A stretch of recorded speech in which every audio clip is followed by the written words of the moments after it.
Welcome back to lesson 3 here at Green Acres Middle School. I am Mr. Gallant. And I'm Coach Parrish. And we are on Unit COVID-19, Dun, dun, dun. Earth's place in the universe. Now, so far we've had some observations that we've made based off of our anchoring phenomenon video. And it kind of led us in lesson 2, our question was, how is the Earth moving? And we noticed that the Earth spins, the Earth moves around the sun in a circular pattern, and the movement is continuous, and most importantly, is that the Earth spins counterclockwise. Correct. And then the evidence we have is that when you move in a circle, your reference points seem to disappear for a while and then reappear. And also, as you move, some objects change size, and they get bigger or smaller. Everything moves from left to right. So that brings us into our next lesson, Which is what causes the seasons. because that's where we left off in the last lesson. We knew seasons had to be connected somehow. You read the article based off constellations. You probably have some questions about seasons now too. So we're going to kind of focus in on what are the seasons. So, Coach Parrish, here's the model that we made at the end of lesson 2.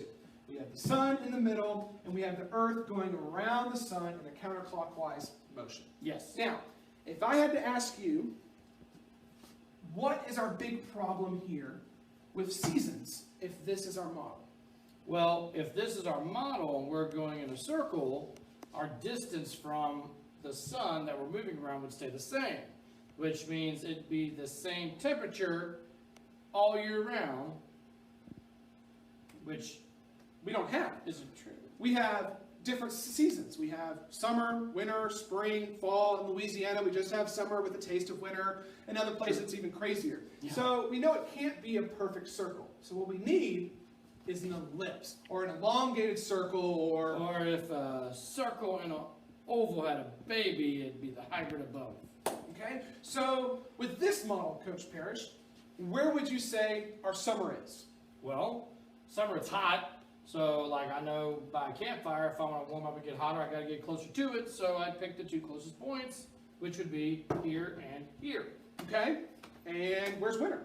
Well, that's, cooler, so you have to be further away. So I would say by you down there and right here.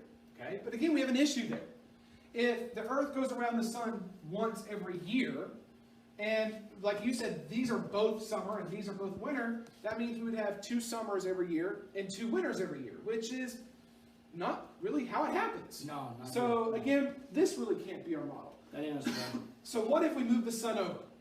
And Okay. this is actually how it's set up. The sun is actually closer in part of our orbit than it is in another part. So, Coach Parrish, here's our new model. Okay. Where is summer and where is winter? Well, now that we're not even and we're offset, if it was summer, you still got to be closer. So I would say down here. Okay. Or there. I would say here, maybe there. But if it's winter, you gotta be colder, further away, I'd say by you. Okay. Now here's where it gets crazy. What if I tell you, Coach Parrish, that when the Earth's over there, it's winter, and when the Earth's here, it's summer? In fact, as the Earth's moving from summer to winter, we have our fall right here. And as the Earth moves back from winter to summer, we have our spring. So there's transitional times when it's kind of warm but still kind of cold at night. Kind of like the changing period of it all. Well, that kind of makes sense. So what we kind of come to the realization is, it's not just the orbit around the sun. It plays a factor, but it's not the only thing. So the question is, can the orbit of Earth be the only factor that causes the seasons? And we just realized it can't be. So might there be another cause if it's not the distance from the sun? Now, let me pose this question to you, Coach Parrish. I want you to think back to that anchoring phenomenon video. We watched the sun, the moon, the stars, Yes. time lapse very quickly. Yes. Does the sun move perfectly straight across the sky? No. We see that not only the sun, the moon, the stars, and the sun all started in this bottom corner in the left and moved upward to the right. Okay, so the sun's not moving in a straight line. No. So what that means is, if the sun's not moving in a straight line, something else has to be different. Oh, yeah. Now, we know the sun isn't going up and down. No. We know the earth isn't going up and down because we tested those different observations with our videos. So if the sun's not going straight, the sun's going at a Angle. If they're moving at an angle, that means the earth must be at a must also be at an angle. Now, Coach Parrish, I'm going to get you to hold this. Okay. Now, let's talk about our seasons. Now, in the summer, it is what? Warmer. Warmer. So, if this is our sun, this is our flashlight, and that's going to be Earth. If I point the sun and we're tilted towards the sun, we're getting more direct light, which means it's Warmer. and it's our Summer. summer. Now, if we tilt you away, you're getting less direct light, which is our Winter. which is cooler. Yeah. So, more direct light's warmer, less direct light's cooler. So if the sun isn't going up and down, what does that mean the earth is doing? It means it's tilted as it goes around the sun. So, Coach Parrish, why don't we model this out real quick? Okay. So I want you to tilt the earth towards me. Okay? So now, here in the northern hemisphere, which is where we're at in Louisiana, it's summer. We're tilted towards the sun, towards more direct light. While in the southern hemisphere, they're getting less direct light, which means it's winter for them. Now, Coach Parrish, I want you to do the orbit or the revolution around the sun, and we're going to see what it's like on the other side. Go for it. Okay. There you go. Now, here's the problem, Coach Parrish. Where are we? There. We're still tilted towards the sun, which means it's still warmer. So it can't be that way. We have to be tilted away from the sun in order for us to have winter.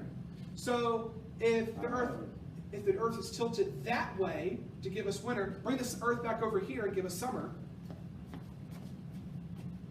The earth is still tilted that way. So our tilt actually stays exactly the same as the earth moves around the sun. Oh, so here with the tilt, we're closer, so the tilt doesn't change, and this end's closer to you, and on this end, it's further away from you. So summer, winter. Makes sense to me. So now, Coach Parrish, I think we need to draw this out in a model in your classroom. Works for me. So, are you ready? I'm ready. Super magic. Here we go. 1, 2, 3.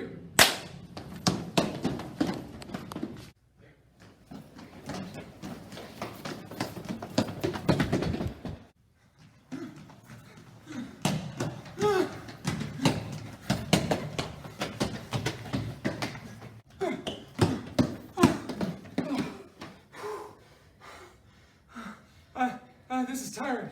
Yeah, I'm gonna need a minute. 2 hours later.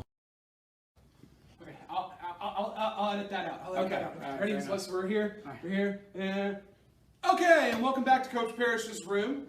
We've been in here working on our models. Yes. Our first model, completely wrong. It was horrible. Absolutely wrong. Our second model, though, was really starting to get interesting. Now, It for was. The second model, we had the sun here in the middle, and the Earth was going around it. Now, what we learned now is that the Earth's orbit is not perfect. In fact, our first Earth is kind of really close to it there, and then it's going to go in a counterclockwise to about right there, and that's there, and then we're going to go back over here. Now, as the Earth is going around the sun in a counterclockwise motion, we also came to the realization that the Earth is also moving in a counterclockwise motion. Yes. Right?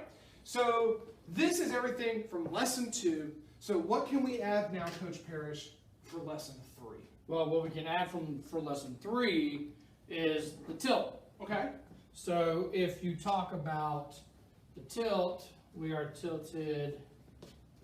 If you said we're actually further away and it's summer, This is our summer. we got to be tilting towards it to get that direct light.